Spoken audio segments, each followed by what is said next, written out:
6-ти мандат, 20 години. Кмет на община Кайнарджа.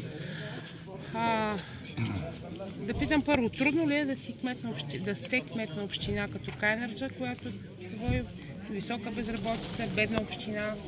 Да, Кайнарджа,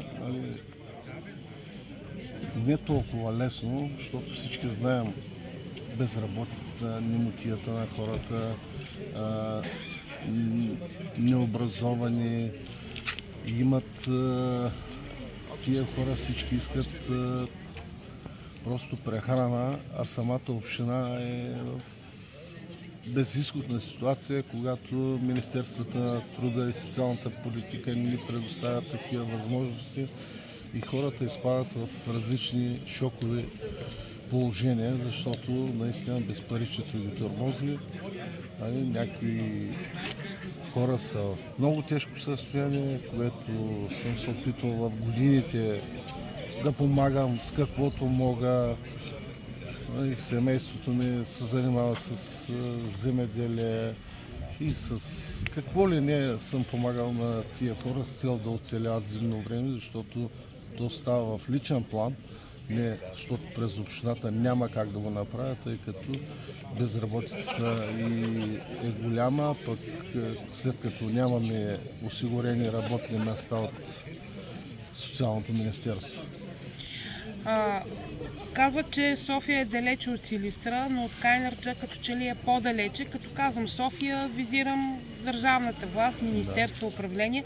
Как работите с тях и като цяло как бихте коментирали въпроса, с който в годините върви и се коментира за децентрализация? За децентрализация се говори много отдавна, но всички тия, които спечелят избори и са на високо ниво, се притесняват да предприемат такава стъпка, а това не е добре, тъй като администрациите в България стават много и то просто не остават и хора с капацитети, които да ги запълват и последствие ще имаме проблеми от към хора, които могат да работят в тия администрации, защото хората избягаха в чужбина. Въпреки че е бедна община, за тези 20 години, кои са нещата, с които може да се похвалите, сте направили за хората и които ще останат и след вас, да кажем така? Не всичко, но основно. Всичко е видимо. Това, което сме правили, е достъпно до хората. Това са училища, детски градини, административна сграда пред тая, която сме. Това беше нещо, което беше разсипано до сриване. Но какво ли не сега в момента? Туристически центрове и т.н. Въпросът е, много сме правили и ще правим още, ще продължим да надграждаме върху това, което сме правили, но все пак ние ще правим, ако имаме подкрепа и от държавата. Защото в годините имаше наистина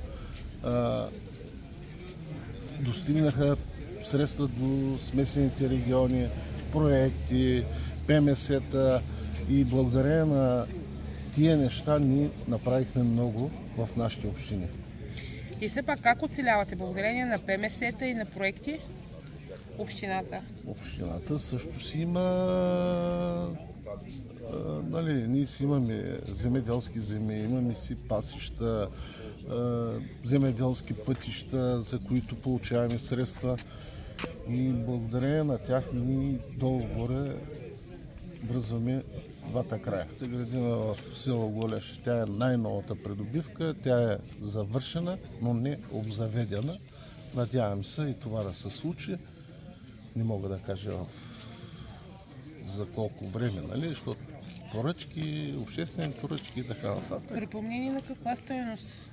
2 милиона и 400 хиляди лева без ДДС. Това и с обзавеждане, с всичко ще бъде? Без обзавеждане. Без обзавеждане. Без обзавеждане. Средствата за него са отделно? Да. За колко деца като капацитет? За 100. 100 деца. 100 броя деца, които ще бъде. Работите ли лесно с Общинския съвет? Аз в годините мога да кажа, че никога съм нямал проблеми с Общинския съвет, независимо от коя политическа партия са. Не съм предлагал нищо нередно, за да имам проблеми, защото при нас нещата са видими, ясни, достъпни, няма задкулисни игри, така че никога при мен не е имало проблеми. Какво предстои в най-скоро време? Нещо, което сте започнали и трябва да завършите?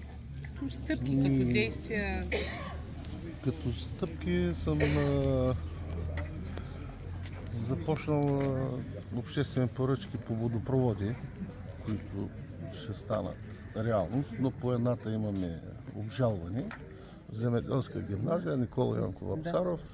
Там сме одобрени за 7 милиона лева.